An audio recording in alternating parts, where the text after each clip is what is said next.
2008 წელი ქვეყანამ საარჩევნო მარათონი დაიწყო და იმავე რიტმში აგრძელებს. საშინაო პოლიტიკა მოახლოებული საპარლამენტო არჩევნებით სუნთქავს. სკეპტიკოსები იმასაც ამბობენ, რომ არჩევნები მეორე ადგილისათვის ბრძოლას უფრო ემსგავსება, ისევე როგორც საპარლამენტო ორთაბრძოლაში, სადაც ნაციონალების კანდიდატმა იმაზე მეტი ხმები მოაგროვა, ვიდრე ყველა ოპოზიციურმა კანდიდატმა ერთად აღებულმა.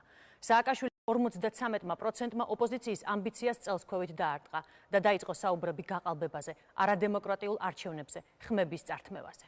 ხანგრძლივი ბრძოლისა და ყველა საკანონმდებლო ბერკეტის ამოქმედების შემდეგ სახალხო დამცველის ოფისმა არჩევნების დღეს უბნებზე დამონტაჟებული ვიდეო თვალის მასალები მოიპოვა.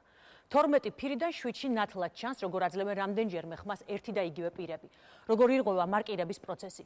იმას, რასაც სახალხო დამცველი სუბარი კანონის უხეშ დარღვევას უწოდებს, CSKO-ს თავმჯდომარე თარხნიშვილი დარღვევად არ მიიჩნევს.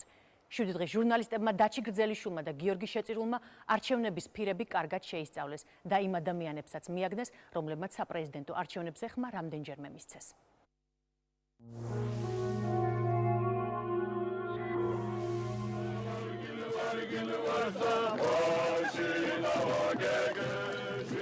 არც სვანურმა ქუდმა გაჭრა, არც ვორგილის რიტმზე თავგანწირულმა ძუნძულმა და არც ყველაზე საზოგადოებრივი სვანის კარზე სტუმრობა. სვანი გაჯიუტდა და გამოძიება დაიწყო. ორჯერ აკეთებს ისეთი და ძალიან მოპირდროში და მეორე თვეა სახალხო დამცველის ოფისი საპრეზიდენტო არჩევნების ეროვნულ თავისებურებებში გარკვევას ცდილობს. 2400 ხო უნდა მივიღოთ ციფრი, რომ ამდენი ბიულეტენი აიღო, ეს ბათილი ბიულეტენით რო დავამატე, მაინც არ არის. გამოვიდა 2405. ბალანსი არ დგება და წარმოგიდგენთ ის სადღაც 300-ით მეტი ბიულეტენი ქონდა. საარჩევნო უბნებიდან ამოღებული ვიდეო მასალის გაშიფრვისას ისეთი კითხვები გაჩნდა, უმაღლესი მათემატიკის ყველაზე ინტრიგანი ლექტორი ყველაზე ნიჭიერ სტუდენტს არ დაუსვამდა. აქ ხმა მისცაო ამ სპეცუბანზე 1771-მა ამომრჩეველმა. ჩვენ ამის ასე 1771-ს თუ გამოვაკლებთ 1851, წარმოგიდგენთ რა ციფრს მივიღებ და რეალურად ვინც დავთვალეთ 519 კაცი. ესე იგი 300 რაღაცა 400-მდე კაცი გაქრა. როგორც ომბუდსმენის ოფისში ამბობენ, კადრი ჯიუტია. ამ ძირითად უბანზეო 519 კი არ მოვიდა, 100 რაღაცა მოვიდა მარტო და ეს ხო ცოცხალი კადრია. 5 იანვარი მსოფლიოში ყველაზე ანომალური დღე იყო. ამომრჩევლები ხან ქრებოდნენ, ხან ჩნდებოდნენ და ხან რეკორდული სისწრაფით დაქროდნენ. ალბათ დაახლოებით ასე. გორში ამ უბანზე ვიდეო თვალმა 517 ამომრჩეველი დააფიქსირა. CSKO-ში კი 1017 ოქმი აღმოჩნდა. გამოდის გორელებს ორჯერ მეტი სისწრაფე უნდა გამოიჩინეთ და საარჩევნო ყუთის თავზე მერცხლებივით ეფრიგათ. არის შემთხვევები, როდესაც პირდაპირ არის ჩადენილი დანაშაული, როდესაც ერთი და იგივე ადამიანი ორჯერ სამჯერ აძლევს ხმას. არის ძალიან ბევრი ეჭვები, როდესაც თქვათ არის თანხმდება ერთმანეთს რეალური ადამიანების რაოდენობა შემოსვლებს მის ვიდეო თვალით არის დაფიქსირებული და რაც ოფშია დაფიქსირებული. რასაც სვანეთის მთებიდან მომავალი სუბარების საგვარეულო სიბრძნე ვერ წვდება, თარხნიშვილისთვის დაწყებითი არითმეტიკასავით მარტივია. ჩვეულებრივი ორჯერ 4 და ეს ინფორმაცია არის ღია და მოთავსებულია ჩვენ ვებსაიტზე, ისე რომ ან არ დაინტერესდნენ, ან რაც უარესია დაინტერესდნენ და შემდეგ არ მიუთითეს. არ არის მითითებული ის, რომ დაახლოებით 60 ხმამდე როგორც წესი გადასატანი ყუთით, ანუ ეს იძლევა ხოლმე ეს ანუ ეს ადამიანები, რომლებიც ხმამისეს სახში ან ავადმყოფობის ან სხვა რაღაცის გამო ესეც არ არის მითითებული. როგორც იტყვიან, გვარიშვილობა თავის აშვება, მაგრამ ეს ფაქტორი სოზარ სუბარის შემთხვევაში ძალას ირჩება. ყველაზე საზოგადოებრივი სვანი თავისას არ იშლის, რადგან ვიდეო ფაქტები ამის საშუალებას არ აძლევს. მარნეულის ერთი უბნის ვიდეო ჩანაწერი მუნჯი კინოს მსოფლიო კლასიკაში მოხდება. უკვე იწყებს ჩაწერა. ეს პირველი თატრა. თავმოტლებელი უჩვეულო მოუსვენრობითა და საარჩევნო ყუთისადმი განსაკუთრებული სიყვარულით გამოირჩევა. ხან მარჯვნიდან ეხუტება, ხან მარცხნიდან. გადაჭარბებული მოქალაქეობრივი შეგნებით CSKO-ს მუნჯი კინოს პერსონაჟმა არჩევნებში მონაწილეობა რამდენჯერმე მიიღო. გულმოდგინემ მარკირებაც კი მეორედ ჩაიტარა.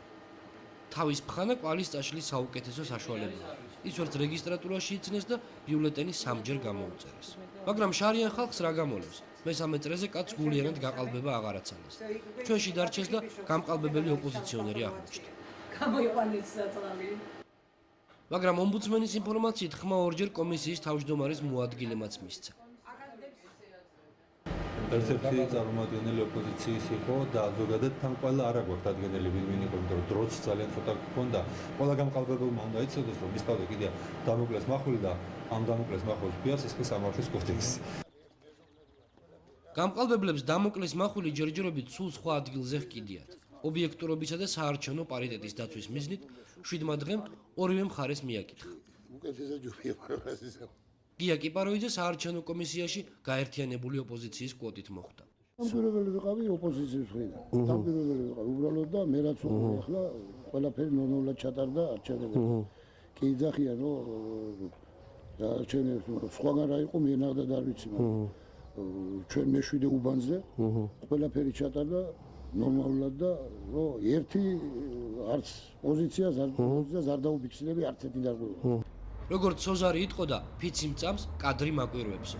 დავინტერესდით მრავალგზის ხმის მიცემაში ხელს ხომ არავინ უშლიდა. აქ ერთ ესეთი უცნაური შემთხვევა ფიქსირდება და კამერის შეცდომა საინტერესოა. აჩვენე. ვინახეთ? ანუ ეს რა ხდება, იცი ახლა ბევრები ვინც იყვნენ, მე ვიცოდი დადებდნენ მან აი გაჩერდა ხო? მე ან სხვას მიარტყავდა ხერ ჩააგდებდა თორე. მან ახლა კამერა ტრიალებდა მან ვინას იმას. ანუ ეხმარებოდით უბრალოდ. კი, აი მაგალითად არ ჩავარდა ხო კონვერტი. აი ესე გაივლი ხელსაკრებდით ჩააგდებდი. ნებისმიერი არ ქონა მაგრამ ნიშნულობ რომ მან სხვა რა უნდა ყოფილიყო. აქ თითქოს ხელს გიშლიან თქვენ და იმიტომ ხო არ იყო თქვა ოპოზიციას ავიწროებთ რაღაცა ფორმით. რა ეგ რაღაც კამათი შეინიშნება თქვენთან და რახან ოპოზიციის წარმომადგენელი ყავით მეთქი ხო არ გავიწროებთ. პირიქით მეკითხებოდნენ მე. 5 იანვარმა პრეზიდენტის გარდა საქართველოს შემოჭმასთან, შემოხარჯვასთან და შემოუპატიურებასთან ერთად ახალი სიტყვაც აჩუქა. შემოაყალბდა. რასაკვირველია ბოლნისის კომისიის თავმჯდომარის მოადგილეც ცამდე მართალი აღმოჩნდა. ორჯერ გამოდის რომ ჩავაგდე, მაგრამ შეიძლება ახლო არა მე ეს მეორე შემთხვევაა. არა, შეიძლება არ უაგდებ ახლა, იცი, საერთოდ ხშირად მივდივარ ან რაღაცა. ახლა მე ვაგდებ აქ ფიქრობთ? შეიძლება ახლა ჩავაგდე, მაგრამ ის არ ჩანს კადრი, აი მე ვიძახი. რო ის ვის დარჩა, ვის დარჩა. ელაპარაკებოდით, ახლა შეიძლება არა გვაქვს, მაგრამ ის მახსოვს რომ აი აქ სანამ გამოხვიდოდით. აი ესა წითელი კონვერტი, აი ესა, იმიტომ დიდია, ხო? და ამ დროს მე ჩვენ ხმასაც ვაძლევთ. სახალხო დამცველის ძიებას ოპოზიციის რისხვა ან ხელისუფლების სინანული არ მოჰყოლია. ერთადერთი შედეგი მომავალ არჩევნებში ვიდეო მასალების გასაიდუმლოება იყო. აღარ არის უკვე საჯარო ინფორმაცია, ყოველ შემთხვევაში 2008 წლის საპარლამენტო არჩევნების ვიდეო მასალა ნამდვილად და იქ გაგეთდა ზუსტი ჩამონათვალი, თუ ვის აქვს ნახვის უფლება და ჩვენ ამ ჩამონათვალში აღარ ვართ. იმ მიდგომით, რასაც ცენტრალური საარჩევნო კომისია იჩენს, აზრი ეკარგება ვიდეო თვალს და მე არ ვიცი რაში გადავყარეთ ეს ფული. ცესკო 1,74,000 ლარს გადაყრილად სულაც არ მიიჩნევს. დღევანდელი საკანონმდებლო ბაზა იძლევა ზუსტად განმარტებას სად, როდის და რა ასე ვთქვათ ქრონომეტრაჟი შესაძლებელია ამ ჩანაწერების გამოყენება. ის რაც ცესკოსთვის რაციონალურია, იურისტებისთვის არაკონსტიტუციურია. თავისთავად ჩვენ ვფიქრობთ, რომ ეს წინამდებობაში შესაძლებელია მოდიოდეს კონსტიტუციასთან. იმიტომ რომ ჩვენი კონსტიტუცია ამბობს ნებისმიერი ინფორმაცია, რომელიც არის სახელმწიფო დაწესებულებაში დაცული, არის საჯარო თუ ეს არ არის პირადი სახელმწიფო ან კომერციული საიდუმლოება. ლევან ბერძენიშვილი ამბობს, რომ როცა გაყალბებისთვის არავინ ისჯება, ცდუნება ოპოზიციის წარმომადგენლებშიც შეიძლება გაჩნდეს. პოლიტიკური ცხოველი ადამიანი უნდა მოქმედებდეს წესების მიხედვით და მორალურ დამონათებას დიდი მნიშვნელობა არ აქვს. ძალიან სერიოზული მნიშვნელობა აქვს იმას, რომ მას არ უნდა მიეცეს გაყალბების საშუალება.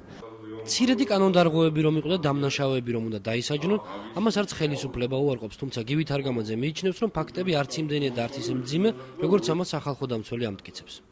ყველა სამწუხარო ჩვენთვის ის არის, რომ სახალხო დამცველი იმთავითვე აყალბებს რეალობას და მან შეგნებულად თქვათ არ თქვა მთლიანი სიმართლე, რომელიც იცოდა ძალიან კარგად და კაც მიღმა დატოვა ის, რომ რეალურად გორში ამ ორივე უბანზე იყო მიბმული დახურული უბნები და სწორედ ამ დახურული უბნების მონაცემები აბალანსებს მთლიანობაში თელ მონაცემებს. რაც შეეხება ცალკეულ შემთხვევებს სხვადასხვა მხრიდან, როგორც იქნა აღნიშნული ასე ვთქვათ, მრავალჯერადი ეხმების მიცემისა, ეს არის ერთეულოვანი შემთხვევები, რომლებიც ძალიან შედეგზე ბუნებრივია ვერ იქონიებდა გავლენას. არის და ამის გამო უნდა მე ვფიქრობ დაინტერესდეს და დაინტერესდება კიდეც ალბათ სამართალდამცავი ორგანოები.